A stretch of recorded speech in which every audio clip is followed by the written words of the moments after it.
গরুর বাচ্চা করে জিবরাইল আলাইহিস সালাম যে জমিনে এসেছিলেন, ওই ফেরেশতার পায়ের নিচে একটু মাটি সে বুদ্ধি করে প্যাকেটে রেখে দিয়েছিল। সে গরুর বাচ্চা বানায় স্বর্ণ দিয়ে গলিয়ে ওই মাটি এটার মধ্যে ঢুকাই দিছে বেলকি দেওয়ার জন্য। স্বর্ণ দিয়ে বানানো গোবৎস গরুর বাচ্চার গায়ে যখন সেই মাটি ছুঁড়ে দেয়া হলো, এখন বাছুরের ভেতর থেকে ভ্যাঁ ভ্যাঁ আওয়াজ আসতেছে। কি আসতেছে? সবাই তো অবাক। সামিরি বলে, আরে তোমরা যে 70 জন দিয়ে মুসা আলাইহিস সালাম রে পাঠাইছো ওইদিকে, এত ঘুরতেছে, আল্লাহরে খুঁজে পায় না, আল্লাহ তো এটার ভিতরে ঢুকছে। নাউজুবিল্লাহ বলবেন না?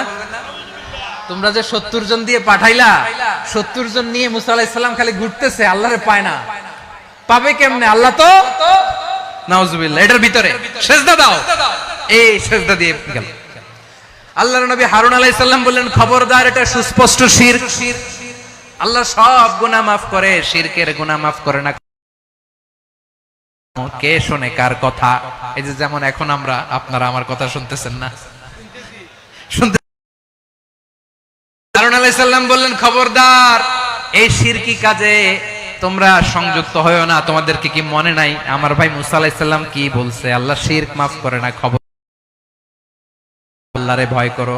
হারুন আলাইহিস সালাম তাদেরকে বুঝালেন, শিরক করো না, আল্লাহরে ভয় করো। শুধু এতটুকুই তিনি বুঝালেন, দাওয়াতি কাজ পালন করলেন, কিন্তু প্রতিরোধ করেন নাই। সশস্ত্র কারণ গৃহযুদ্ধ বেঁধে যেতে পারে। উনি ভাবলেন, আমি যদি আমার বাহিনী নিয়ে দাওয়াত দেওয়ার সাথে সাথে প্রতিরোধ করি, আক্রমণ করি, ওরাও আমারে আক্রমণ করবে, ব্লাডশিট হবে, রক্তপাত। এমন অবস্থা হবে বনি ইসরাইলের মধ্যে, যেটা হয়তো আমার ভাই মুসাও আল্লাহ কইবেন না। এক একজন নবীকে আল্লাহ তাআলা কি ইন্টেলেক্ট দিয়ে পাঠিয়েছেন। তিনি ভাবলেন, আমি এটা থেকে শুধু বারণ করি কিন্তু প্রতিরোধ না করি, আমি যদি ওই নিবে। সুবহানাল্লাহ। হারুন আলাইহিস সালাম প্রতিরোধ করলেন না, বনি ইসরাইল আক্রমণ করলেন না, শুধু দাওয়াত দিলেন। ইন দা মিনটাইম মুসা আলাইহিস সালাম ফিরে আসলেন, দেখলেন বনি ইসরাইলের অধিকাংশ লোক মুশরিক হয়ে গেছে। মুসা আলাইহিস সালাম রেগে গেলেন। রেগে প্রথমে বনি ইসরাইলদেরকে অ্যাটাক না, দাড়ি আর চুল, মেজাজি নবী ছিলেন। হারুন, তুমি কি করলা? তোমারে কি দায়িত্ব দিয়ে গেলাম, তুমি কি করলা? তুমি থাকতে বনি ইসরাইল। সাইয়েদনা কোরআন সাক্ষী, কোরআন থেকে কোট করছে, খাশিতু আন তাকুলা ফাররাকতা বাইনা বানি ওয়া লাম তারকুব কওলি। ও আমার ভাই, আমার দাড়ি ধরবেন না, আমার মারবেন না। আমি ভয় পেয়েছি, না জানি আপনি বলেন তুমি কেন খাশিতু আন তাকুলা ফাররাকতা বাইনা বানি ইসরাইল। আপনি এসে আমারে যদি বলেন তুমি কেন ঐক্য ধরে রাখলে না, কেন মারামারি হলো, কেন রক্তপাত হলো, তোমারে কি এই দায়িত্ব আমি দিয়ে দিয়েছিলাম? আমার কথার দিকে কি তুমি ভ্রুক্ষেপ করো নাই? আর ঐক্য ধরে রাখবা, আমার কথা কি শোনো নাই? আপনি আমারে ধমকাবেন।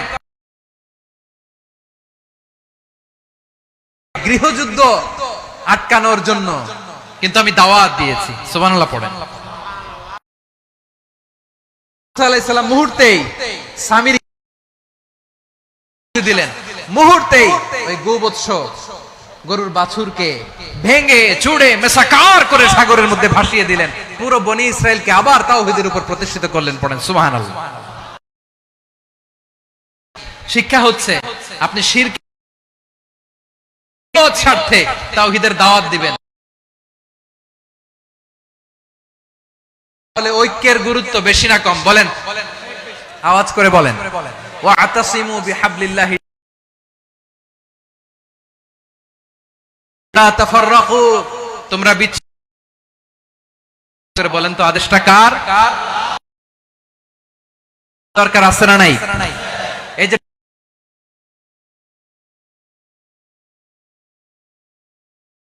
দরকার আছে না নাই? রাজনীতিবিদদের যে ডাকছে খুশি লাগে নাই আপনার? আলেমদের ডাকছে খুশি লাগে নাই? আলহামদুলিল্লাহ, সবাইকে ডেকেছে, ঐক্যবদ্ধ করেছে। আমরা ঐক্যবদ্ধ থাকতে চাই, আমরা ঐক্যবদ্ধ জীবন চাই। আমরা আর কাদা ছড়াছড়ি করতে চাই না। রাজি আছেন সবাই? এখন আমরা যদি ঐক্য নষ্ট করি, কি কুফল, অনৈক্যের কুফল কি? কয়েকটা কুফলের কথা বলে শেষ করব। প্রিয় ভাইরা, what are the drawbacks and disadvantages of and political division in the society? Disunity. আমরা যদি বিচ্ছিন্ন হই, একে অপরের যদি মারামারি করি, একজন যদি আরেকজনের কাফের ফতোয়া দেয়, আমাদের কি ক্ষতি হয় না? শুনবেন, এক নাম্বার ক্ষতি হচ্ছে আমরা যদি বিচ্ছিন্ন হই, আমাদের শক্তি কমে যাবে, আমাদের পাওয়ার আমরা হারাবো। আমাদের কি হারাবো? পাওয়ার। মনে রাখবেন, যখন আমি একা থাকি, সবাই মিলি, তখন আমরা শক্তি। এই শক্তি তাহলে আমরা যদি আমাদের ক্ষমতা, পাওয়ার ছুটে যাবে। আমরা এই পাওয়ার হারাতে চাই না, ঠিক কিনা বলেন? রব্বুল আলামিন ঠিক তাই বললেন, খবরদার, وَأَطِيعُوا اللَّهَ وَرَسُولَهُ وَلَا تَنَازَعُوا فَتَفْشَلُوا وَتَذْهَبَ رِيحُكُمْ وَاصْبِرُوا إِنَّ اللَّهَ مَعَ الصَّابِرِينَ। আনুগত্য করো, নবীর আনুগত্য করো, কিন্তু খবরদার নিজেরা নিজেরা বিরোধে লিপ্ত হয়ো না, নিজেরা নিজেরা মারামারি করো না, তাহলে তোমাদের শক্তি কমায় দিবে কে? ফাতাফশালু, তোমরা সাহস হারাবা, ওয়া তাযহাবা রিহুকুম। তাহলে আমরা যদি নিজেরা মারামারি করি, আমরা যদি মতানৈক্য করি, তাহলে আমাদের শক্তি কমে যাবে, ঠিক কিনা? আমরা শক্তি কমাবো। আচ্ছা, ছোট্ট একটা বাঁশের কঞ্চি যদি আপনারা দেয়, পায়ের মধ্যে ধাক্কা দিয়ে বাঁশের কঞ্চি যদি 20টা একসাথে জোড়া লাগায় দেয়, ভাঙতে পারবেন? কথা বোঝে নাই মনে হয়। চিকন, এরকম চিকনি 20টা বাঁশের কঞ্চি একসাথে লাগাই দিলে ভাঙতে পারবেন? কারণ যখন আমি একা থাকি তখন আমি ব্যক্তি, যখন আমরা সবাই মিলি তখন আমরা শক্তি। লিপ্ত হলে আমাদের শক্তি কমে যাবে। এই হচ্ছে এক নাম্বার ডিসঅ্যাডভান্টেজ। 2 নাম্বার ডিসঅ্যাডভান্টেজ হচ্ছে আমরা নিজেরা নিজেরা বিরোধে লিপ্ত হলে অন্যরা আমাদের মাথায় কাঁঠাল ভেঙে খাইতে সুবিধা হয়। কথা বুঝেন নাই? আমরা যদি বিরোধে লিপ্ত হই, তাহলে পরাশক্তিগুলোর সুবিধা, তখন আমাদের কাউকে দিতে হবে ট্রানজিট, কাউকে দিতে হবে সেন্ট মার্টিন, কাউকে দিতে হবে দেশের অর্ধেক। চিল্লায় বলো ঠিক কিনা? নিজেরা নিজেদের প্রবলেম সলভ করার ক্যাপাসিটি আমাদের আর থাকবে না। আমরা যদি বিরোধে জড়াই, আমার কলিজার টুকরা পেকুয়ার ভাইরা, আমরা বিরোধ করব না, আমরা বিচ্ছিন্ন হব না। নিজেরা নিজেরা বিরোধে জড়ালে পরাশক্তিগুলো আমাদের মাথায় কাঁঠাল ভেঙে খায়। তখন ভারতের পিছনে দৌড়াতে দৌড়াতে, আমেরিকার পিছনে দৌড়াতে দৌড়াতে আমাদের জুতার তলা ক্ষয় হইয়া যাইবে। নিজেরা নিজেদের প্রবলেম সলভ পিছনে না দৌড়াতাম, আর এই বিরোধকে থামাতে পারতাম, বাংলাদেশ আজকে যেখানে আছে তার কমপক্ষে 50 গুণ সামনে থাকতো। চিল্লায় বলেন ঠিক কিনা? তাহলে এক নাম্বার ক্ষতি হচ্ছে আমাদের পাওয়ার লেস হয়ে যায়, আমরা দুর্বল হই যদি আমরা বিরোধ করি। 2 নাম্বার হচ্ছে পরাশক্তিগুলোর সুবিধা নেয়। 3 নাম্বার হচ্ছে আমাদের উন্নয়ন, দেশের উন্নতি, এটা বাধাগ্রস্ত হয়। প্রিয় ভাই, ইউনিটি, ঐক্য হচ্ছে একটা দেশের উন্নয়নের মূল ভিত্তি।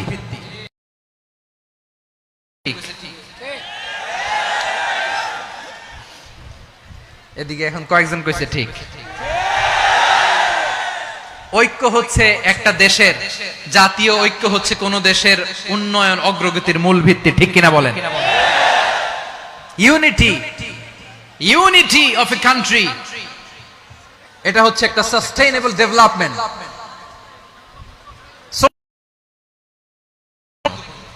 এজন্য বিরোধের কোন স্থান আমরা দিব না, আমরা ঐক্যবদ্ধ থাকবো ইনশাআল্লাহ বলেন। আর কখনো কাউরে কাফের বলে গালি দিবেন, তুই জাহান্নামী বলবেন, ঝগড়া লাগলে লাগাই দিবেন, তাহলে কি করবেন? মিলাই দিব। আওয়াজ করে বলেন কি করব? প্রিয় ভাইরা, এই বিরোধ গত 50 বছর তো আমরা দেখেছি। বলেন রাজনৈতিক অঙ্গন বলেন, এই বিরোধ আমাদেরকে শেষ করে দিয়েছে।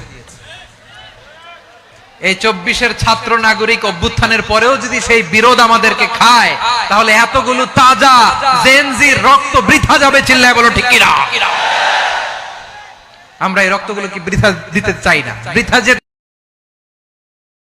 আমরা ঐক্যবদ্ধ থাকতে চাই। রাজি আছেন? আমরা আর কাদা ছড়াছড়ি করব। অনেক হয়েছে আন্না। প্রথমেই আমি এদেশের সম্মানিত আলেম সমাজকে বিনয়ের সাথে অনুরোধ করব, আসুন আমরা ঐক্যবদ্ধ হই। আজকের এই পেকুয়ার ঐতিহাসিক তাফসিরুল কোরআনের প্রোগ্রাম থেকে আমি সম্মানিত আমার মাথার তাজ ওলামাদেরকে জাতীয় ঐক্যের আহ্বান জানাই। পেকুয়ার এই ঐতিহাসিক তাফসিরুল কোরআনের প্রোগ্রাম থেকে আমি আমার সম্মানিত রাজনৈতিক ব্যক্তিবর্গদেরকে জাতীয় ঐক্যের আহ্বান জানাই। অনেক হয়েছে আন্না। আধিপত্যবাদ বিরুদ্ধে যে কোনো ধরনের ষড়যন্ত্রকে রুখে দিতে হলে জাতীয় ঐক্যের কোনো বিকল্প নাই। চিল্লায় বলো ঠিক কিনা?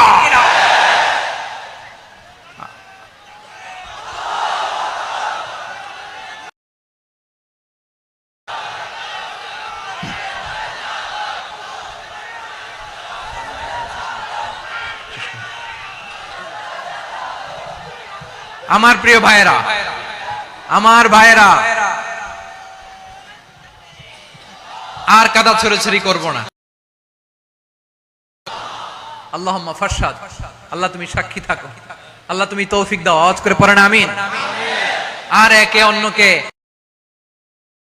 কিনা বলেন, রাজি আছেন? ধ্বংস করে দিয়েছি আমরা আমাদেরকে। আপনারা হালাকু খানের নাম শুনেছেন? মঙ্গল অধিপতি হালাকু খান বাগদাদের আমাদের বিশাল দারুল হিকমা লাইব্রেরিকে ধ্বংস করেছে। 10 লক্ষ মুসলমানদেরকে কচুকাটা করে গণ আমাদের সভ্যতা সূতিকাগারের কেন্দ্রবিন্দু ছিল বাগদাদ। ইরাকের বাগদাদে যেদিন সে রক্তের হোলি খেলা যেদিন হয়, ওই দিনও বাগদাদে বাহাস চলতেছিল। আমাদের বাহাস কি চলতেছিল? আপনাদের এলাকায় বাহাস আছে? এই প্রচলিত সম্পর্ক আছে? এই পর্যন্ত বাহাসের পরে পরাজয় বরণ আমি পাই নাই। সম্মেলন করে বলে আমরা জয়লাভ করিয়াছি, ওনারা পালাইয়া চলিয়া গিয়াছেন। আছে না নাই? মানার জন্য, সত্য মানার জন্য আসে না তো, নিজের জ্ঞান জাহির করার জন্য বাহাস করে। বিপক্ষ দলের আলেমকে ছোট করার জন্য বাহাস করে। এই বাহাসের স্থান ইসলাম। এই সমস্ত বাহাসের দিন শেষ। ঐক্যবদ্ধ হওয়ার বাংলাদেশ। হালাকু খান সে দারুল হিকমা লাইব্রেরি জ্বালিয়ে পুড়িয়ে এই সব দামি দামি বইগুলো, আমাদের দামি দামি ঐতিহাসিক তুরাসি ক্লাসিক বইগুলোকে কালো হয়ে গিয়েছে। 10 লক্ষ মুসলমানকে গণহত্যা চালিয়ে এই রক্তের বন্যা যখন দজলা নদীর পানিতে মিশে গিয়েছে, দজলা নদীর পানি লাল হয়ে গিয়েছে। গণহত্যা চলে ওই দিনও বাগদাদে বাহাস চলতেছিল। কিসের বাহাস জানেন? মেসওয়াক, ডান মারি থেকে করা সুন্নাহ, এটা আমরা জানি। বাহাসের বিষয় এই বাহাস করবেন আপনারা। বিশ্ব যখন এগিয়ে চলেছে, আমরা তখন খুঁজেছি কোরআন হাদিস চষে। ইসলামের অনেক গুরুত্বপূর্ণ অনুষঙ্গ তালাক। কোরআনের একটা সূরা। কিভাবে তালাক হবে না হবে আমাদের ফুকাহায়ে ইকরাম, আমাদের আকাবেররা সব বলে গিয়েছেন, সব জানা। আপনি হয় এটা মানবেন নয় ওইটা নিয়ে বাহাসের দরকার নাই, ওইটা নিয়ে মারামারির স্থান ইসলামে না। এখন পেকুয়ার ভাইরা, শেষ কথা বলি, আওয়াজ করে বলেন আমরা ঐক্যবদ্ধ হতে চাই কি চাই না? চান? এই যে আমি বিনয়ের সাথে আলেম সমাজকে জাতীয় ঐক্যের আহ্বান জানালাম, এটার সাথে আপনারা সংহতি প্রকাশ করেছেন? বিনয়ের সাথে আজকের এই পেকুয়ার ময়দানে জাতীয় ঐক্যের আহ্বান জানাই, আপনারা সংহতি প্রকাশ করেছেন? এখন এটা রোড ম্যাপ কি, কিভাবে আমরা ঐক্য প্রক্রিয়াতে এগিয়ে যাব? শেষ কথা বলি, একেবারে সহজ। আমাদের ওলামা মাশায়েখ,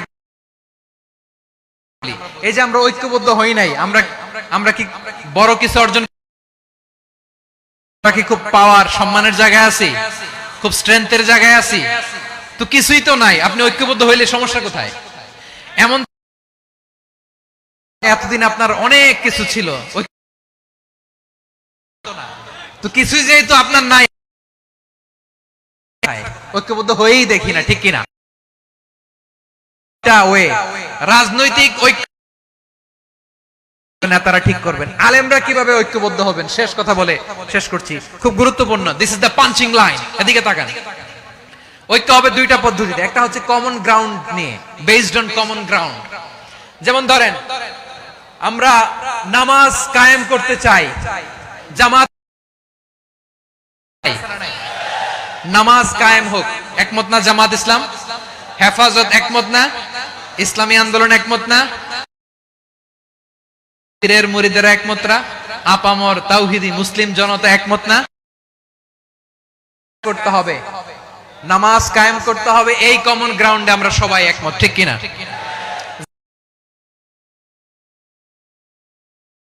যাকাত আদায় করতে হবে, সবাই একমত, ঠিক? পোশাক পরতে হবে, একমত সবাই, ঠিক কিনা? যদি বাংলাদেশ চাই, সবাই একমত, ঠিক?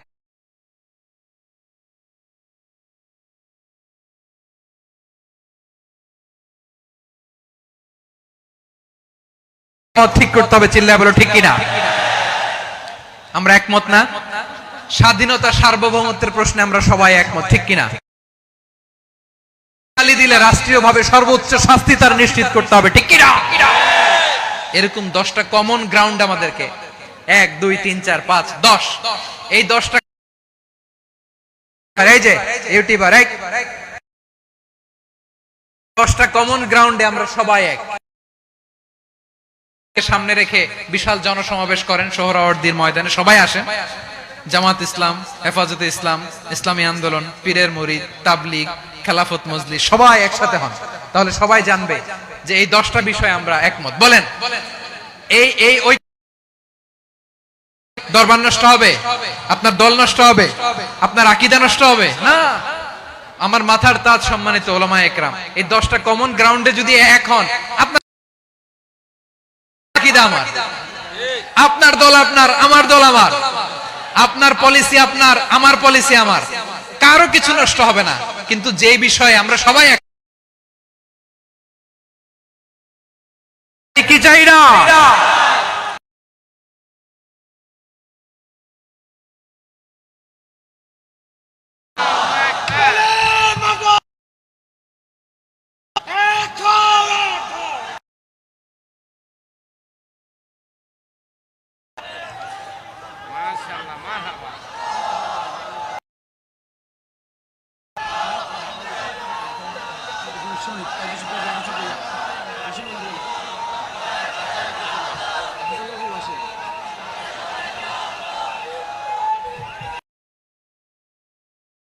ভাইরা, তাহলে ঐক্যবদ্ধ হওয়ার 1 নম্বর পদ্ধতি based on common ground. Common ground, এতে কারো কোনো লস নাই, কারো কোনো ছাড়ও দেয়া, কারো দলও নষ্ট হবে না, কারো আমার সব ঠিক আছে, শুধু এই বিষয়ে আমি একমত, তুমি একমত, তুমি একমত, তো আমরা একমত। শোডাউন করি বাংলাদেশের যে কোনো মহাসমাবেশকে, সেই ঠিক কিনা? এরপর জেলায় জেলায় বিভাগীয় আপনারা ওয়ার্কশপ করেন, এইভাবে আমাদেরকে আগাতে হবে। তাহলে number 1 common ground base, number 2 issue based, issue ভিত্তিক ঐক্য। যখনই জরুরি কোন, সবাই রাজি আছেন? জীবন ধারণের তৌফিক দান করুক, আমরা পড়ি আমিন। আজকের এই তাফসীর প্রোগ্রামকে আল্লাহ কবুল করুক, আমরা পড়ি আমিন। এই যে আমাদের যে ভাইরা এই 24-এর ছাত্র নাগরিক অভ্যুত্থানে শহীদ হলো, আল্লাহ তাদের শাহাদাত, এই আপনাদের ঐক্যবদ্ধ হওয়ার নমুনা। বসেন, এটা কি আদব হয়েছে? আদব আমি উঠছি তো এই লিপ সার্ভিসের তো কোনো দরকার নাই। বসেন বসেন। চকরিয়া, তারা এই 24-এর ছাত্র নাগরিক অভ্যুত্থানে শহীদ হয়েছে, আমরা তাদের শাহাদাতের সর্বোচ্চ মাকাম আল্লাহ। প্রিয় ভাইরা, আমরা 52-র ভাষা আন্দোলনে ঐক্যবদ্ধ হয়েছে, সংগ্রামে ঐক্যবদ্ধ হয়েছি, 24-এর ছাত্র নাগরিক অভ্যুত্থানে ঐক্যবদ্ধ। এই 3 শক্তিশালী উদাহরণ আমাদের সামনে আছে। আমরা আগামীর বাংলাদেশ বিনির্মাণেও পুরা দেশবাসীর কাছে আমি জাতীয় ঐক্যের আহ্বান জানিয়ে পেকুয়ার এই প্রোগ্রাম থেকে আমি বিদায় নিচ্ছি। হাযা মা আলাইহি তাওয়াক্কালতু ওয়া ইলাইহি উনীব। সুবহানাকাল্লাহুম্মা ওয়া বিহামদিকা আশহাদু আল্লা ইলাহা ইল্লা আনতা আস্তাগফিরুকা ওয়া আতুবু ইলাইক। রব্বানা ظلمنا أنفسنا وإن لم تغفر لنا وترحمنا لنكونن من الخاسرين ربنا آتنا في الدنيا حسنة وفي الآخرة আল্লাহ পেকুয়ারে বিশাল তাফসিরুল কোরআনের জন রব্বুল আলামিন কারণের উপর যে আলোচনা করলাম এই আলোচনার উপর তুমি আমাদেরকে আমল করার তৌফিক দান করো। আমরা যেন দেশ মাতৃকাকে রক্ষা করতে যে দেশের স্বাধীনতা সার্বভৌমত্বকে রক্ষা করতে যে জাতীয় ঐক্য গঠন করতে পারি তৌফিক। সকল মৃত আত্মীয় স্বজনকে তুমি মাফ করে দাও রব্বুল আলামিন। আমাদের মাওলানা শহীদুল্লাহ স্মৃতি সংসদের উদ্যোগে আজকের এই প্রোগ্রাম, মাওলানা শহীদুল্লাহ পাশে কবরে শুয়ে আছে, আল্লাহ তার কবরটারে তুমি জান্নাতের বাগান বানিয়ে দাও। রব্বানা তাকাব্বাল মিন্না إنك أنت السميع العليم وتب علينا يا مولانا إنك أنت التواب الرحيم سبحان ربك رب العزة عما يصفون